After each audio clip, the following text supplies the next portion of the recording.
If you thought Goku couldn't get any more insane, well then, I kinda have news for you. This is Goku in Dragon Ball Super we're talking about. So last night the pre-drafts for Dragon Ball Super Chapter 65 were released, so really quick I want to say spoiler alert for anyone who doesn't want to know about the next chapter yet, but for those of you who do, be sure to stick around. Thanks to Dragon Ball Hype over on Twitter, who I'll be sure to have a link down below in the description box and comments as always, we get a pretty early sneak peek at Super Chapter 65 via a small summary and some early draft images as well. In the last chapter, Goku pulled off something pretty phenomenal as the erasure of his friend and tutor Miris began to spiral him into an emotional downpour, but thanks to his friend's last words, Goku knew exactly what he had to do. Mastered Ultra Instinct Goku couldn't have arrived at a better time, as Moro had been inevitably weakened from his short battle with Miris, but beforehand he'd already done away with all of the Z fighters including Goku and Vegeta. Vegeta, by the way, seems to be completely tapped out for the rest of this fight as he's still being healed by Dende while all of this is going on, although he did return with a huge power up of his own. As Miris voluntarily gave up his existence, he was able to seal away the majority of the powers Moro had stolen over the course of the battle, and in his weakened state, he of course was no match for Ultra Instinct Goku. With both Beerus and Whis spectating, Goku completely throttled Moro like he was nothing, which should come as no surprise as Miris' last words told Goku that if he made this final ascension, he would fall to no one ever again. No matter what Moro tried, even his magic was useless as he wasn't able to lay a finger on Goku, and eventually all he could do was ask how. How is he dodging like this? What is he doing to move like this? To which Goku simply replies, just not thinking, as his body is acting and reacting on his own now and deciding how he should dodge. Moro powers up even more, presumably to his maximum power now that he can reach after being sealed by Miris, but this is when Goku does probably the coolest thing I've seen him do since the Tournament of Power.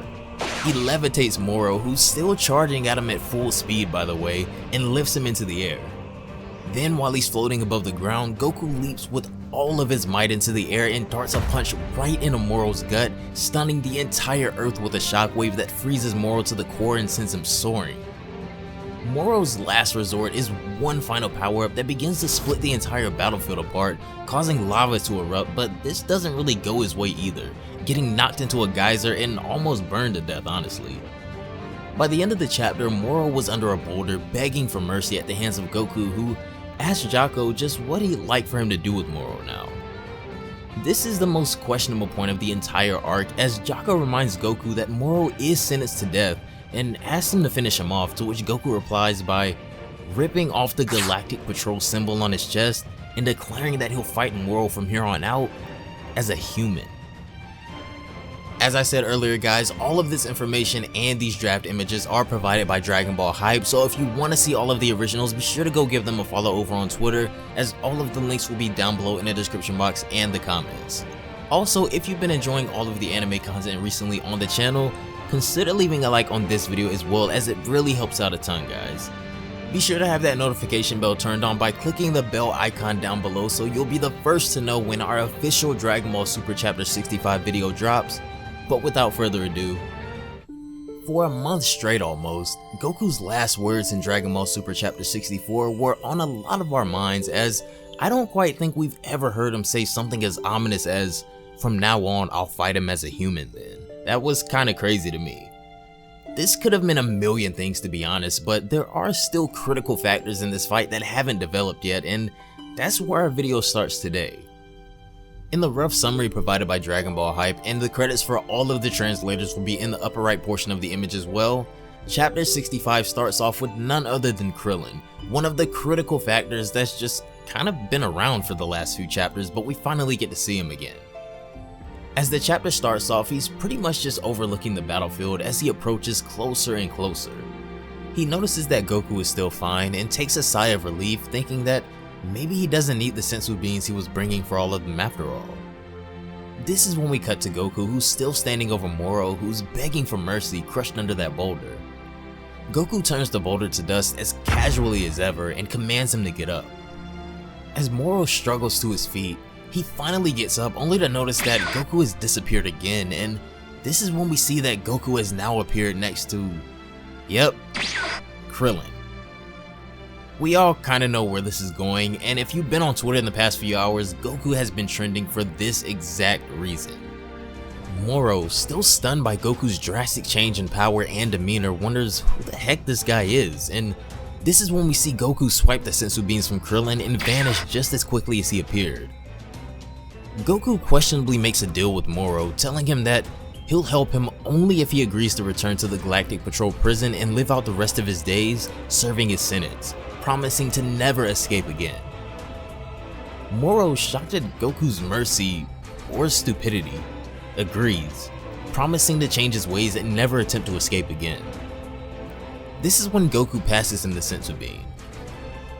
Moro looks at it suspiciously, but Goku tells him that if he eats it, he'll instantly recover all of his power, and after doing so, he has to turn himself into Jocko and return to the prison.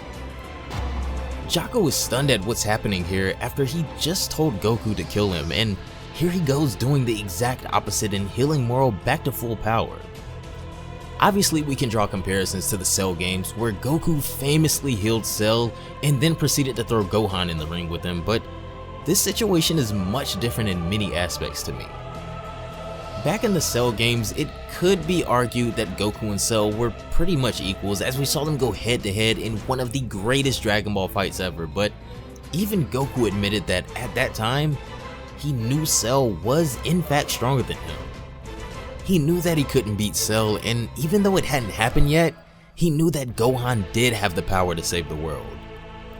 In this situation, I think it's fairly obvious to say that Goku is in an advantageous position with Mastered Ultra Instinct, so even at full power and maybe even with all of those stolen abilities, I don't think there's much Moro can do in this situation. He's been completely overwhelmed by Mastered Ultra Instinct after basically making Ultra Instinct sign a non-factor, and I think this just goes to show how much of a stark difference Mastered UI is compared to the incomplete version. Moro, even in the face of this suffocating power however, takes the sensu bean and eats it, questioning Goku's sanity probably just as much as us the entire time. Once he's fully healed, Moro is shocked at the regenerative powers of the sensu beans that even exceed OG 73's, as he's in better shape than he was before. Jocko is livid that Goku healed Moro instead of finishing him off, but maybe this is all a part of some bigger plan. Goku approaches Moro, telling him it's time for him to keep his end of the bargain, but being healed beyond full strength, Moro has other plans now. He replies, "Oh, of course. Thank you, Goku," with a smirk.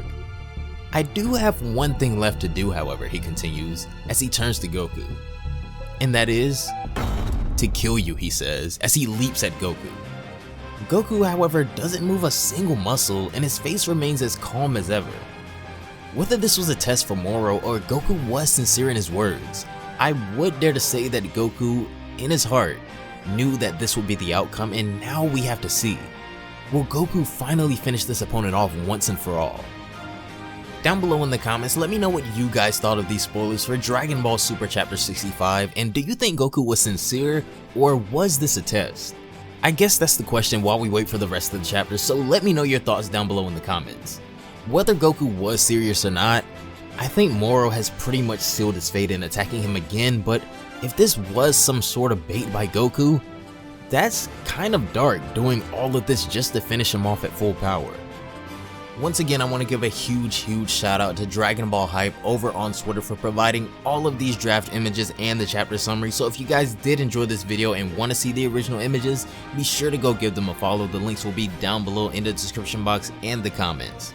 That is going to wrap it up for this video, guys. Let me know what you guys think of this chapter so far. Even though the full thing isn't released yet, I think it's pretty safe to say that the fight is over, but just what was Goku thinking, or what was he trying to accomplish? I think that is going to be the question of the day, at least until the chapter does come out, and maybe that does get answered this month, or maybe we'll have to wait another month to know what Goku was thinking. But if you guys did enjoy the video, consider leaving a like before we do get out of here, and make sure you guys have that notification bell turned on so you'll be the first to know when our official Dragon Ball Super Chapter 65 video does drop.